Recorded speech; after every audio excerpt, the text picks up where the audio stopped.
This video I'm going to show you how to replace the defrost timer in a Kenmore refrigerator.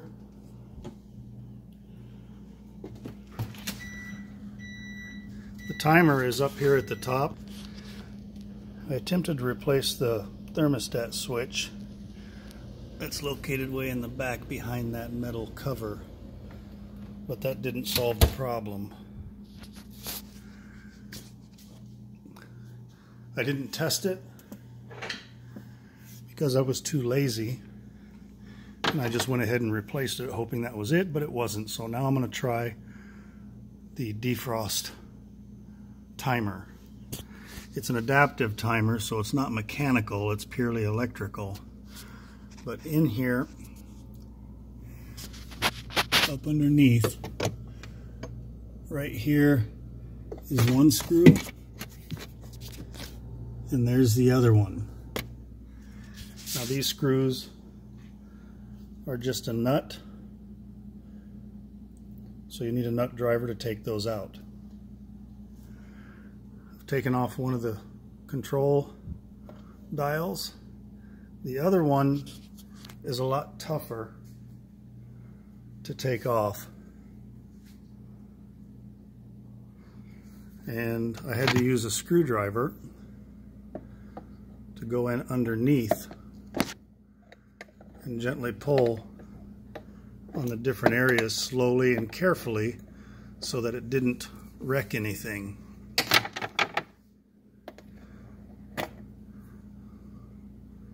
That comes out and fits right in there in that slot.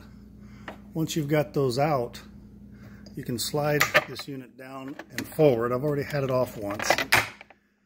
There are other screws on the bottom, but the only ones you'll need to take out are these two on the right hand side, which hold the thermostat or the timer into this plastic piece. So if we pull this down, we can see here on the right hand side, and you've got 4 connectors, 1, 2, 3, 4. You have to lift up a little clip and then slide them back.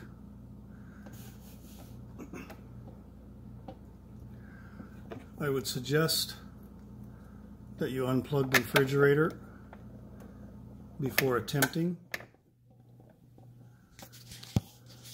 because it is possible to get shocked if you're touching something that's live.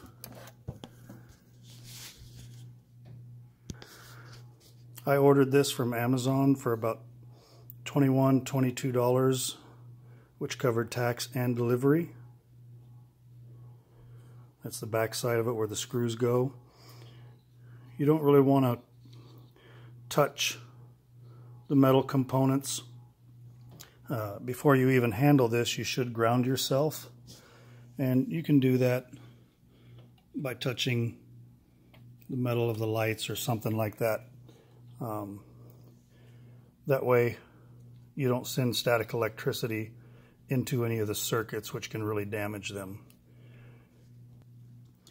I removed the screws from the bottom, and you can see I now have access to the timer. So I'm going to unplug these and then replace them in the new timer that I purchased. Okay, we've got the old timer out. This plug right here, the biggest one, was the worst one to pry loose. I took the other 3 off to enable more movement with the other 3 here, sorry, to enable more movement with the card to be able to get this piece off. I've got the wires plugged back in and seated nicely, and now I just need to seat it back inside here and then attach the screws at the bottom to hold it firmly in place.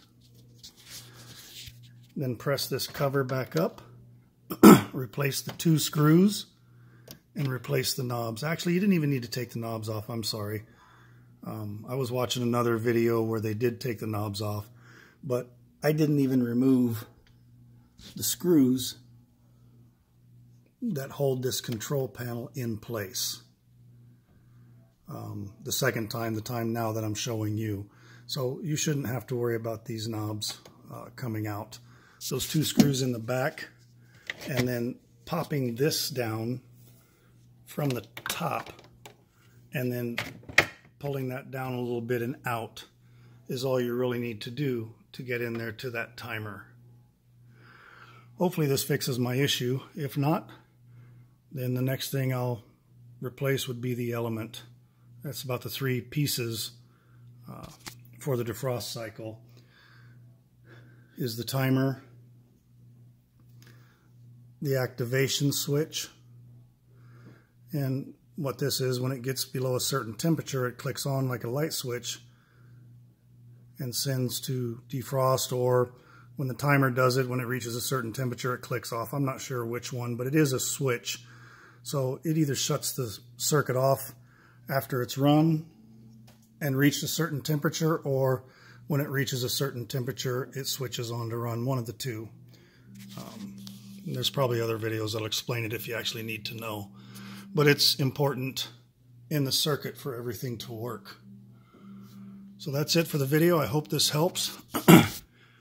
This is for a Kenmore Coldspot. And that looks like the model number right there. I don't know why they have to have such a long model number for anything.